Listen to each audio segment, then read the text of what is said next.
We head now to Sierra Leone, where the country's parliament has rejected a motion to annul the proportional representation and district block system for the conduct of next year's multi-tier elections.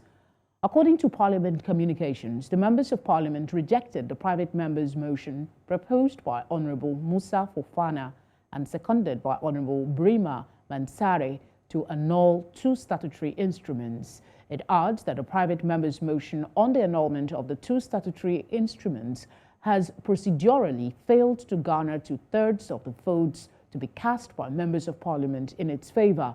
The Parliament noted that two statutory instruments will be used for the conduct of the June 24 general elections next year in accordance with the Constitution of Sierra Leone.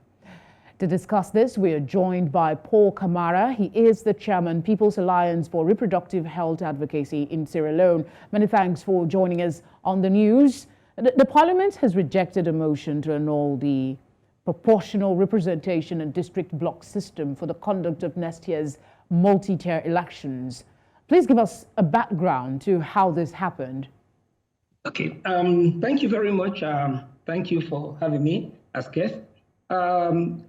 Earlier, the Electoral Commission, Sierra Leone, announced that with directives from His Excellency, the multi-tier elections will be held through the proportional representation and district block system. You know, the opposition raised a lot of objections, especially for the local councils, which is not part of the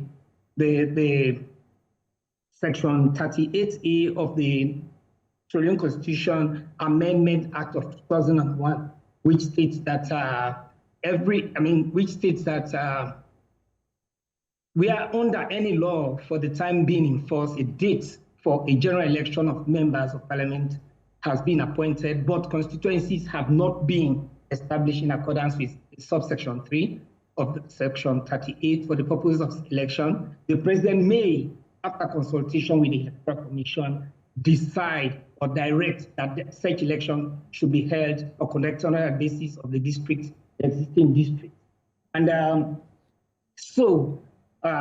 after the wrestle, after the opposition, there has been a lot of infighting within the Parliament. There has been a lot of tussle. But so what the Ministry of Justice, the Office of the Attorney General, Ministry of Justice actually did was to develop these two instruments.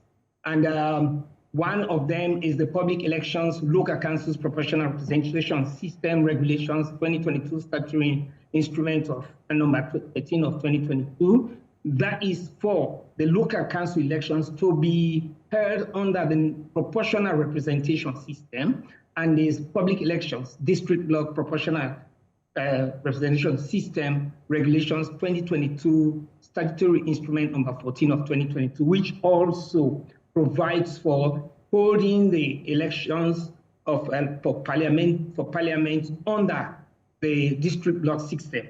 Okay. On the Wednesday, 23rd of November, the Deputy Attorney General Minister of Justice was about laying these two instruments in Parliament when there came in the row between the opposition, the main opposition party, and the ruling SLPP members of Parliament. And of course, that one has been somehow addressed by the Speaker of Parliament because he's passed a ruling. So these two instruments were laid. So as soon as they were laid, Honorable Musa, of the C4C party raised an objection that it should be annulled. Okay. And when you raise a private member motion, it should be, it's left with the Speaker of Parliament to really ask for a voting on your motion. So the Speaker of Parliament asked for a voting on the motion, and he could not get, the Honorable Musa could not get up to the 2/3 majority that would accept or that would vote in favor of the annulment. Okay, so it's actually quite a process, and in the interest of time, I'd just like to ask what the significance of this is as the country prepares for the next year's multi-tier elections. How will it impact the process? Okay, now, in one of my engagements with you guys, I told you that because we could not have the boundary delimitation for both the parliamentary and local council elections, definitely, unless we go on with the district block system and the proportional representation.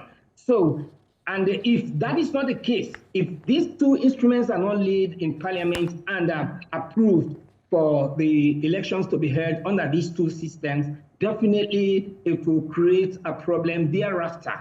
So because it has now been laid in parliament, there's a period for it to mature, and thereafter, it will give the Electoral Commission the mandate to actually hold elections, to conduct elections under the district block system as well as the proportional representation system. Okay.